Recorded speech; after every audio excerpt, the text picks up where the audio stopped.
এখানে বন্যার কারণে দুজন মারা গেছে, তাদেরকে জেলা আমাদের সিআরএফ থেকে 4 লাখ এবং সিএম রিলিফ ফান্ড থেকে 5 লাখ 9 লাখ টাকা করে দেওয়ার ব্যবস্থা হয়েছে। আর ইতিমধ্যে এই ব্লকে 11,000 প্রধানমন্ত্রী আবাসের বাড়ি কাজ চলছে। একটা আগের গভর্নমেন্ট দিয়ে গিয়েছিল 60,000 করে, আমরা রিসেন্ট ওদের আরও 60,000 দিয়েছি। আরও 13,000 বাড়ি এখানে হবে। বাড়ি টাকা পেয়ে তৈরি করতে সময় লাগবে। যে 3,200 বাড়ি ড্যামেজ হয়েছে সবং ব্লকে প্রাথমিকভাবে, তাদের প্রত্যেককে 30,000 টাকা করে পার ড্যামেজের জন্য দেওয়ার সিদ্ধান্ত হয়েছে। আজ থেকেই প্রধানমন্ত্রী শস্য বিমা যোজনার ক্যাম্প করা হচ্ছে।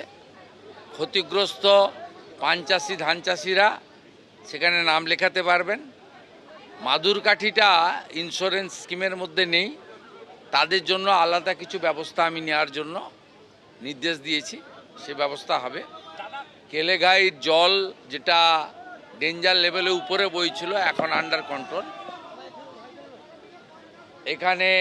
এখানে পিংলা, সবং, নারায়ণগড় সব এমএলএরা ছিলেন, বিডিওরা ছিলেন। মোট 10টা স্নেক বাইটের কেস এসছে, প্রত্যেককে বাঁচিয়ে ফিরিয়ে দিতে পেরেছে। হেলথ ডিপার্টমেন্ট ভালো কাজ করেছে। পিএইচই ওয়াটার পাউচ ডিস্ট্রিবিউশন করেছে। পুলিশকে আলাদা করে টাকা দেওয়া হয়েছে, তারা যাতে জলবন্দি লোকেদের বাড়িতে রেশন এবং 20 লিটারের খাওয়ার জলের জারকিন পৌঁছে দিতে পারে, সে কাজগুলো তারা করছে। আমি আকাশপথে পুরো 5টা গ্রাম পঞ্চায়েত দেখেছি, আর এখানে রিভিউ করে যা নির্দেশ দিলাম। আরামবাগ এলাকাতে বন্যা হয়নি, যদি ডিবিসির অতিরিক্ত জল আসে বা অতিরিক্ত বৃষ্টি পরবর্তী সময় হয়, এটা রিভিউ করব। প্রস্তুতি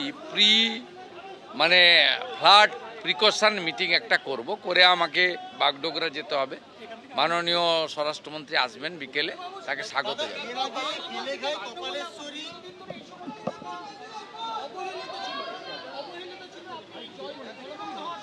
এখানে এরা বলছিল 1986 সালে জ্যোতিবাবু এসেছিলেন ফ্লাডে, তারপরে এই কোনো মুখ্যমন্ত্রী এলেন 1986-তে, তাই তো নাকি অমল? বললেন যে জ্যোতিবাবু এসেছিলেন তারপরে।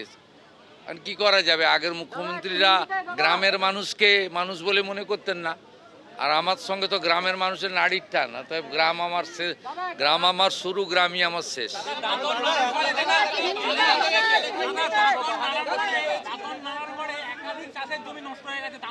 গোটা জেলায় রিভিউ করা হয়েছে। এটা সবঙ্গে করা হয়েছে যেহেতু ওয়ার্স্ট এফেক্টেড, কিন্তু গোটা জেলারই সবাই ছিলেন। জেলা শাসক, জেলা পুলিশ সুপার, সিএমওএইচ, জেলা পরিষদ, ইরিগেশন, পিএইচই, ইলেকট্রিসিটি, পুরো জেলাই ছিলেন এবং সব এমএলএরা ছিলেন। এখানে প্রায় 7-8 জন এমএলএ ছিলেন। কি করতে হবে ডিটেলসে বলে গেছি। আমার মনে হয় বিধায়করা সন্তুষ্ট, তাই তো? আমাদের ডেবরার এমএলএ আছেন, এরা শুধু।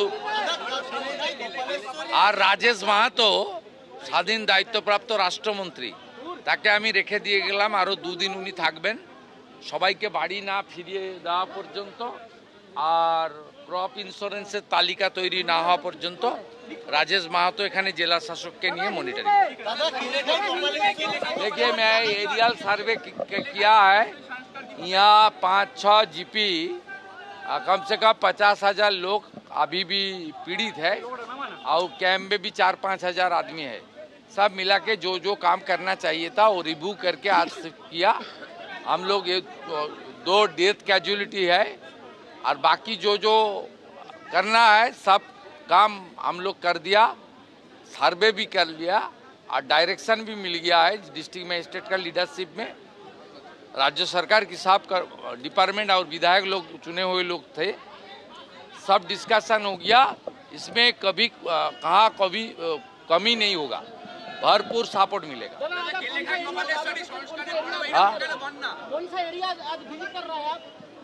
मैं एरियल सर्वे किया ना, वीडियो डाल दिया, देख लेना। मैं पूरा जो हमारी केलेघाई एडजेसेंट जो एरिया है, यहाँ लांगोल काटा से लेकर दुबराजपुर से लेकर हमारी मोयना बागचा से गुड़ग्राम मोहम्मदपुर से लेकर ये जो पूरा जीपी है, सबंग ब्लॉक का 5 जीपी है, भगवानपुर ब्लॉक का 4 जीपी है, मोइना का 1 जीपी है और पटासपुर 1 का गोकुल नगर जीपी है। ये सब मैं आधा घंटा से ज़्यादा एरियल सर्वे करूँगा। मैं आरामबाग जा रहा हूँ। এবিপি আনন্দ, এগিয়ে থাকে, এগিয়ে রাখে।